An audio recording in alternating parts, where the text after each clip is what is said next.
Brasília, 26 de agosto de 2019, presidente Célio Evangelista, o povo no poder. Presidente,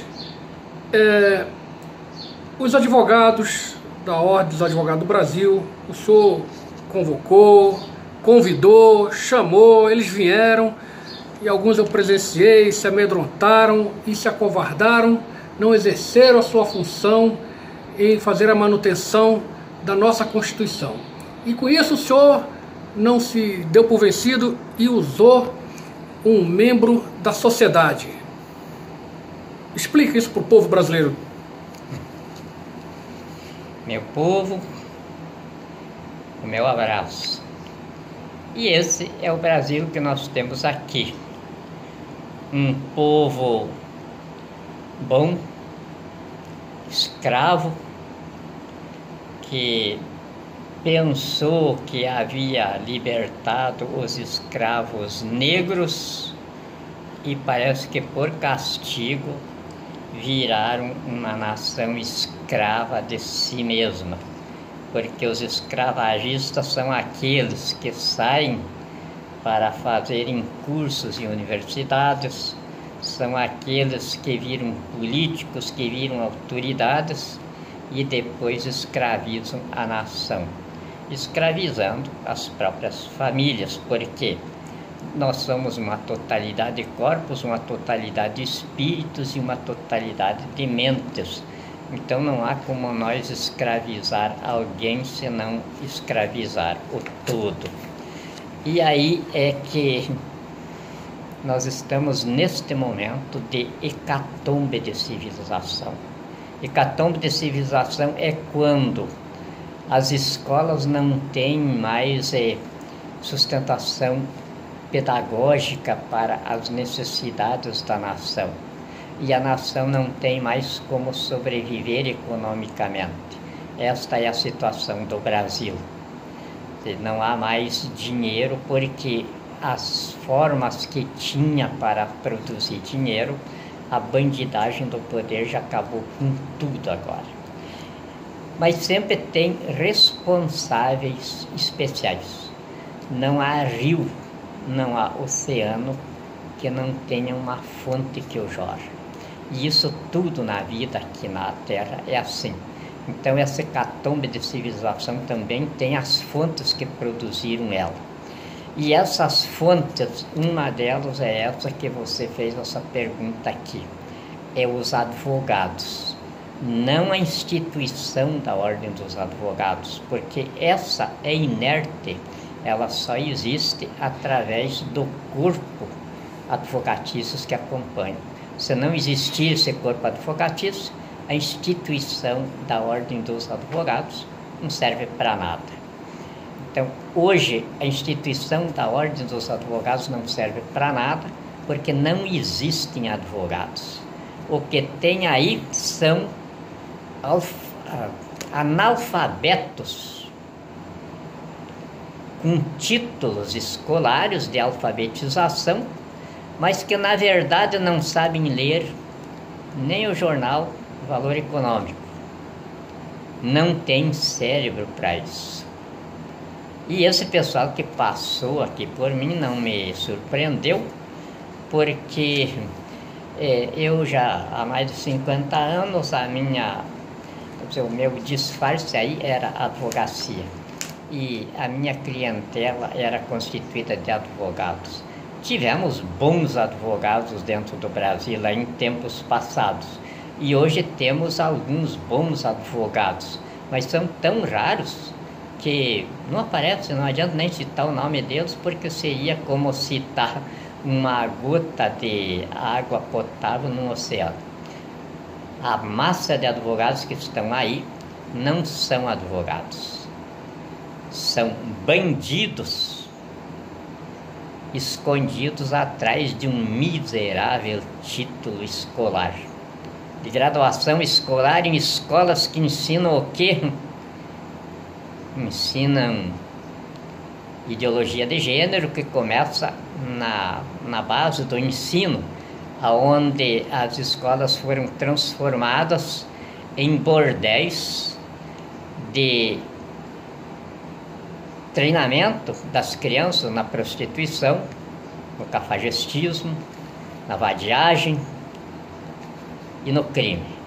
Eu conheço tudo isso, não estou falando aleatoriamente. Eu, pessoalmente, fui verificar as gangues mirins que existem pelo Brasil lá fora.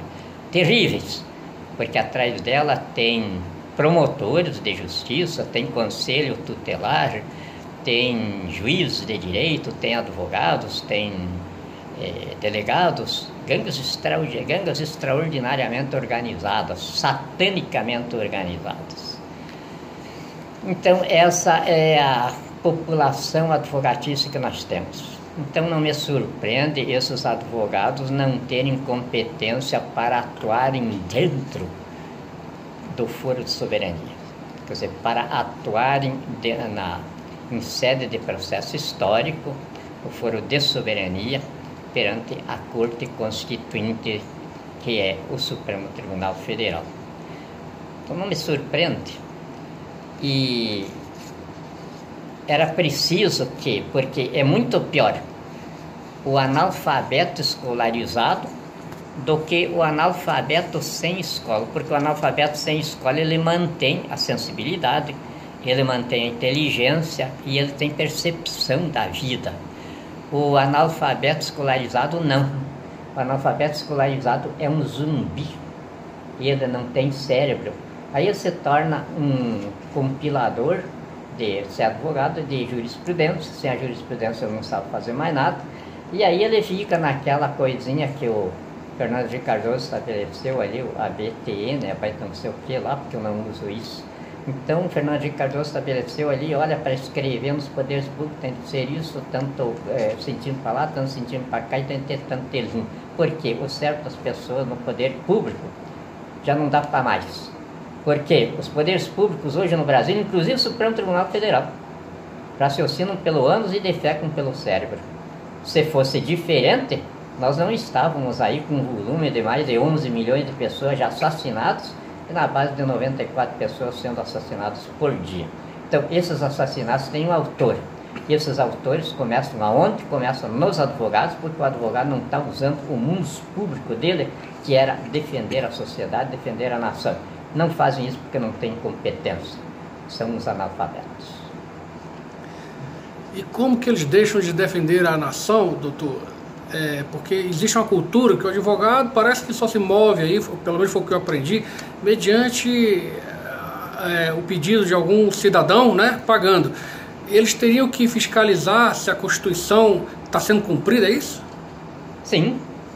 O advogado, ele tem duas obrigações dentro do artigo 133 da Constituição com o Estatuto da OAB. Uma delas chama-se o munus público. No munus público, o advogado é obrigado a agir ex officio, ou seja, agir por conta própria. É em todos os interesses públicos. E ele não age investindo o serviço sem remuneração. Não, ele age e já no serviço dele ele estabelece os honorários que ele tem direito. Então, quando o advogado não faz isso, é porque é burro mesmo. Ele não tem condição nenhuma para se chamar advogado. Então, o munus público do advogado obriga ele a ter agido há muito tempo, quando começou a morrer gente no SUS, quando começaram a morrer massas populares aí no trânsito, em toda parte, que se estabeleceu um sistema de extermínio da nação, os advogados já tinham que ter se levantado em favor disso, pelo artigo 133 da Constituição, com o Estatuto da OAB, que estabelece assim. Porque dentro da esfera do processo histórico, onde o Supremo Tribunal Federal tem a competência de Corte Constituinte, o advogado também está ali no artigo 133, com o Estatuto da OAB, artigo 6º, onde estabelece que advogado, juiz e promotor não têm subordinação um sobre o outro. E nessa trinca, aliás, o advogado é estabelecido sobre os dois e sobre todos os poderosos do país. Nem no artigo 31, parágrafo 2º do Estatuto da OAB. Nenhum receio de desagradar a juiz ou a qualquer autoridade deterá o advogado no cumprimento dos seus deveres e obrigações públicas. Quer dizer, tanto na defesa do particular, como na defesa do interesse público muito maior. Então, dentro da esfera onde eu precisei de advogados e não tive nenhum advogado, nem aqueles que aprenderam alguma coisa estagiando comigo, nem eles não apareceram. Então, isso aí, já além do analfabetismo, se junta também a covardia, porque a covardia é prima irmã do analfabetismo. Então, aonde acontece isso aí o que a nossa Constituição estabelece, por isso ela é ensinada como livro didático, ela é dita como livro didático nos cursos de doutorado. A nossa Constituição tem previsões para todas as situações de um povo subdesenvolvido que ela sonhava em fazer uma grande civilização. Ela estabeleceu o cidadão com poderes absolutos, porque o poder constituinte é o poder de todos os poderes, é de onde surgem todos os poderes, é onde surge a vida civilizada, é da onde sai a Constituição instituindo o Estado. E o cidadão é a fonte disso. Então, hoje, eu me senti muito orgulhoso quando você, cidadão brasileiro, por sinal, honrando a Polícia Militar, que eu sempre tive muito respeito por ela, não apenas porque ela é força auxiliar do Exército e por isso está sob o meu comando, mas também porque a Polícia Militar ela está enfronhada nas entranhas da sociedade, zelando pela paz social. Então, teve muito respeito por essa turma e hoje, então, me surpreendeu com o cidadão, sargento da Polícia Militar. Eu não sei se dando nascimento à pátria cidadã que os 5 generais que governaram o Brasil de 64 a 85 sonhavam, e que Ulisses Guimarães, em quase todos os discursos dele, ele referia na pátria cidadã. A pátria cidadã nasceu hoje por um soldado da Polícia Militar. Está aqui o feito dele, senhores. Com um balaço só ele matou todos os bandidos do país, porque é universal a lição de ciências sociais e jurídicas. Para tirar os bandidos da rua, é necessário que se tire do poder aqueles que, nas investiduras de autoridade, produzem a degeneração moral que os gera. Então, hoje, um sargento da Polícia Militar, para meu orgulho, minha satisfação, porque está sob o meu comando nas Forças Armadas, acaba com isso aí, dando um tiro no peito da bandidagem no poder. Tirando os bandidos do poder, porque tirando os bandidos do poder, somem os bandidos de rua. Então, todos os policiais de hoje em diante que venerem esse sargento. Está aqui é o número de atuação no Supremo Tribunal Federal. Está aqui, quem quiser consultar lá é só acessar. 63, 62, 83 é o número da autuação, onde ele está pedindo aqui para o Supremo Tribunal Federal. Está aqui, o sargento Jorge Luiz Damasceno Vidal.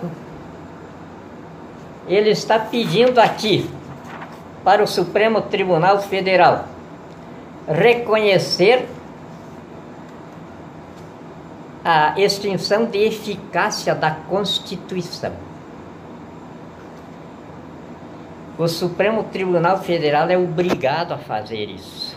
Reconhecida a eficácia da Constituição, acaba a bandidagem no poder, porque as Forças Armadas que estão aí em prontidão esperando não vão dar golpe de Estado, vão cumprir uma determinação do Supremo Tribunal Federal que foi promovida por um cidadão, dando início então à pátria cidadã, que os 5 generais que presidiram o Brasil sonhavam, e que Ulisses Guimarães, quando levantou a Constituição, aqui, disse, é a Constituição cidadã.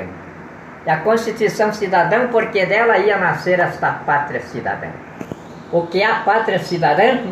É a pátria que nasce dos cidadãos, não dos políticos, não dos empresários, não dos padres, não dos pastores, do cidadão que sabe o que é cidadania, do cidadão que sabe o que Moisés ensinou com o constitucionalismo. E um sargento da Polícia Militar sabe disso.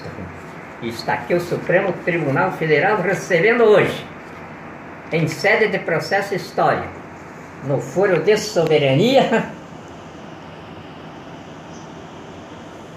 a interpelação do cidadão. Vossas Excelências, os 11 ministros que compõem a Corte Constituinte,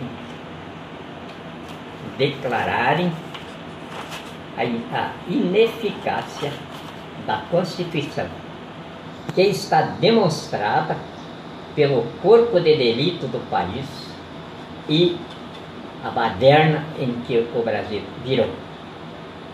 Uma baderna tão grande que chega a ter hoje um estado paralelo de bandidos no poder, com o narcotráfico instalado no Palácio do Planalto.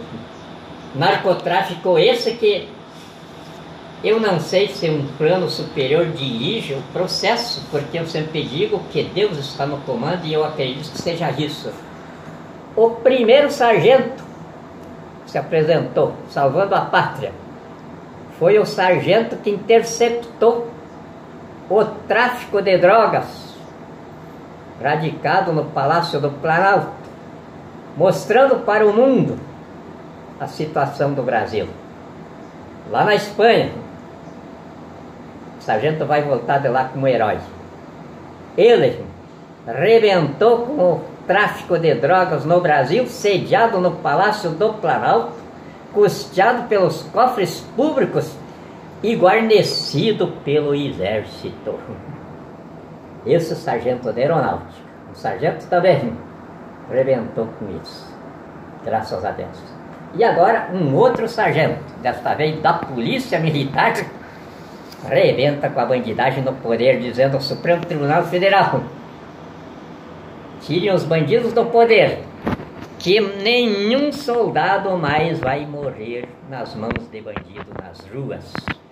Porque hoje a função da Polícia Militar, a função da segurança pública é morrer na mão de bandidos.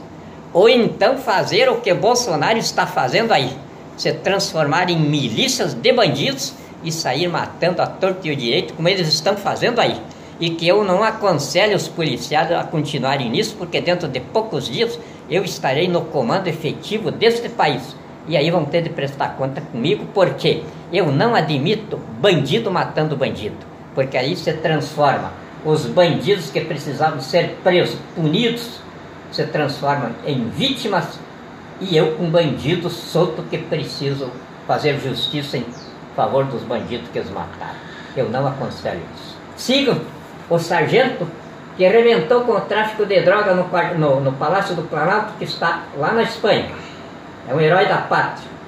Sigam o sargento Vidal, que está arrebentando com o crime no poder, também aqui. Sigam esses exemplos, mas sigam com fé e orgulho na pátria, que nasce hoje, a pátria dos cidadãos. Presidente, verdade seja dita, eu fui assessorado pela sua pessoa, na ausência de advogados para lhe assessorar. Os que vieram aqui se acovardaram, e após o senhor me mostrar que dentro da Constituição eu poderia exercer o exercício de um advogado como cidadão, portando um título de eleitor, perguntou-me o senhor se eu tinha coragem. Falei para o senhor que de fato, de verdade, eu assinaria isso até de costa.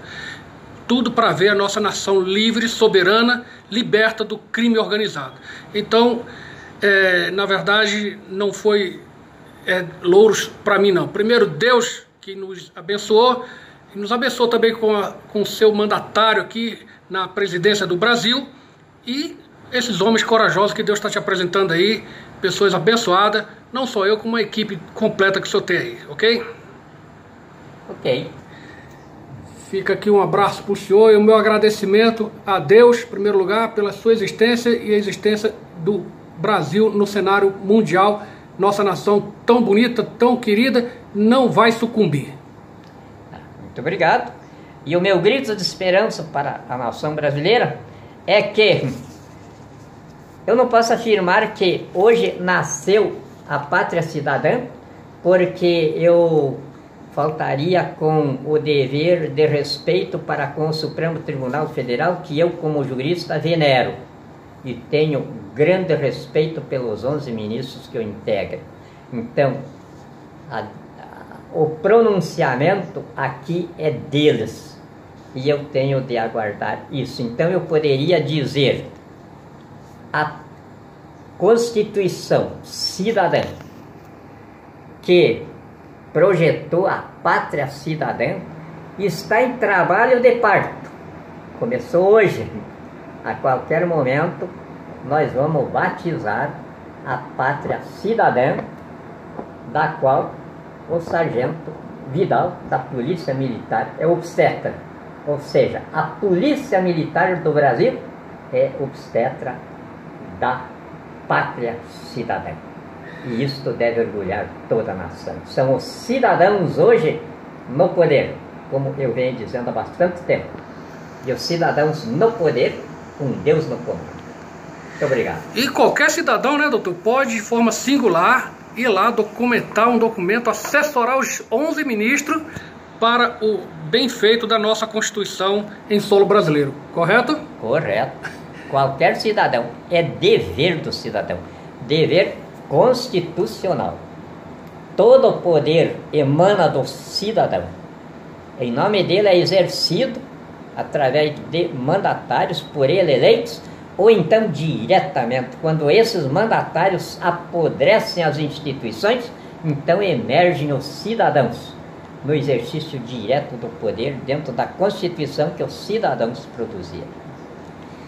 Então, Deus salve essa nação, se despede do seu povo, doutor. Muito obrigado, um abração a todos.